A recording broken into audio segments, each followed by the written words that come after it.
नमस्ते, जय हिंद। ये है द आवारा मुसाफिर शो क्लिप्स।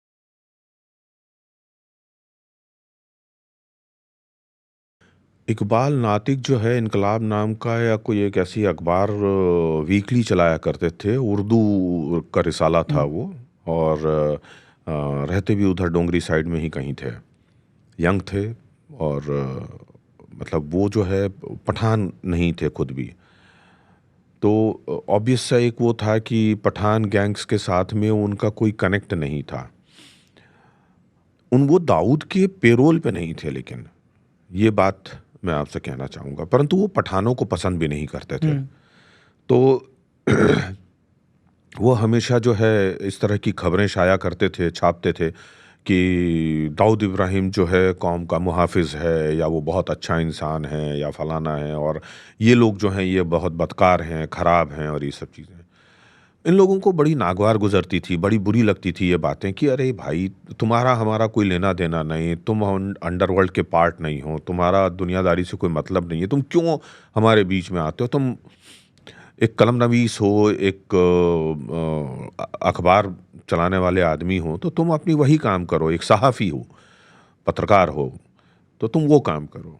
वो दाएँ-बाएँ से अपने लोगों के ज़रिए उसके पास में मैसेज भेजा करते थे, लेकिन वो भी अड़ियल और ज़िद्दी बंदा था, वो मानता-सुनता नहीं था।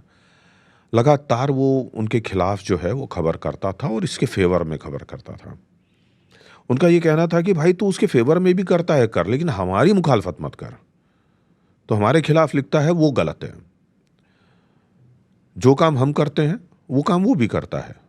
अगर हम मार-काट मचाते हैं, वो भी करता है। हम मांडवली करते हैं, वो भी करता है। हम हफ्ता वसूली करते हैं, वो भी करता है। तो उसमें अलग कुछ नहीं है। तो उसके कारण मैं डकैत और वो साधु संत है, ऐसा नहीं है। तो तुम दोनों को एक नज़रिए से एक तराजू में तौल करके देखो। वो नहीं किस मानते थे। तो इकबाल नातिक को एक बार इन लोगों ने उसका अपहरण किया। उसको अपने एक ठिकाने पर लेकर के गए, उसको बहुत टॉर्चर किया, चाकुओं से गोद-गोद करके उसे मारा, और उसकी लाश जो है वो माहिम कॉज़वे में फेंक दी। तो ये सीधे-सीधे से एक चैलेंज था, ये दुनिया को बताने की चीज़ थी कि भाई, अगर तुम आलमज़ादा, मीरज़ादा और आलमजेब, अमीरज़ादा और इन लोगों से अगर उलझोगे, यानी पठान गैंग से उलझोगे, तो तुम्हारी गत यही बनेगी। हुँ, यहाँ पे मैं सारे दर्शकों को और आपके लिए भी एक बात क्लियर करना चाहूँगा। पठान गैंग का मतलब करीम लाला नहीं है। अच्छा, करीम लाला माइनस पठान गैंग है। ओके। ये एक गलत प्रेसिडेंस है, ये गलत बात कही जाती है कि करीम लाला पठान गैंग का हेड था या बॉस था, हुँ, किंगपिन था। नहीं, ऐसा नहीं है। ओके। करीम लाला, पहली बात तो ये कि उस तरह के ब्लडशेड में और बाकी चीज़ों में बिलीव ही नहीं करते थे। क्या बात कर रहे हो? क्योंकि इंटरनेट पे जो स्टोरीज़ मिलती है, उसमें ऐसा बताया रहा था कि करीम लाला बहुत खूंखार एक डॉन था, उसे ब्लडशेड पसंद था। हाजी मस्तान के बारे में ये बातें नहीं होती, करीम लाला के बारे में ज़रूर होती है। तीनों उस वक़्त के जो डॉन थे, जिनको कि मैं डॉन मानता ही बहुत मुश्किल से हूँ। अच्छा, पहली बात तो ये कि मैं हाजी मस्तान को तो डॉन मानता ही नहीं, वो तो सिंपली स्मगलर था। हुँ, उसको तो डॉन मान करके आप गलती करेंगे। हुँ, करीम लाला को एक लेवल तक आप डॉन बोलने के बदले में आप बाहुबली बोल सकते हैं, दबंग बोल सकते हैं। डॉन उस वक़्त का अगर कोई था, तो वो वरदराजन मुदलियार उर्फ वरदा भाई था। जो माटुंगा के एरिया में माटुंगा का संभलते किंग, थे। धारावी किंग। हुँ, क्योंकि वो ऑर्गेनाइज़ तरीके से ऑपरेट करता था।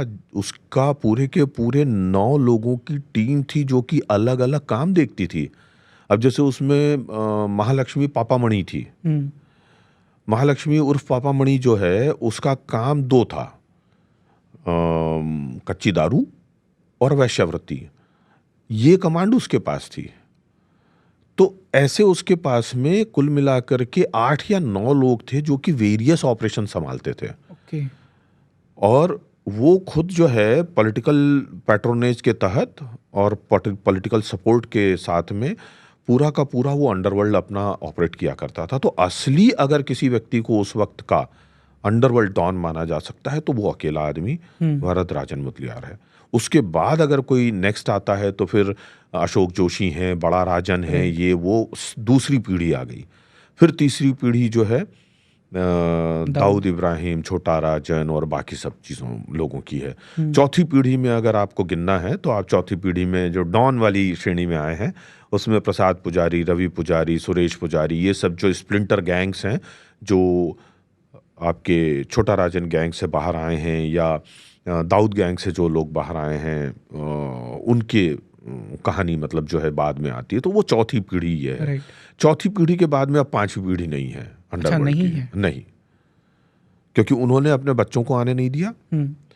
और दूसरी चीज़ ये हुई है कि नया गैंगस्टर जो है वो पैदा नहीं हो पाया। बीच में एक उदय नाम का बंदा जो है पठानवाड़ी का, उसने कोशिशें की थी, उदय या संतोष कुछ नाम था उसका, पाठक, तो उसने खड़े होने की कोशिश की थी, हफ्ता वसूली के लिए फ़ोन, मर्डर की सुपारी लेने की कोशिश ये वो, लेकिन पुलिस ने उसको बहुत प्रॉम्प्टली दबाया। तो उसके बाद से कोई भी नया गैंग खड़ा नहीं हो पाया है। तो अंडरवर्ल्ड जो है कि पांचवी पीढ़ी अब नहीं बन पाई है। राइट।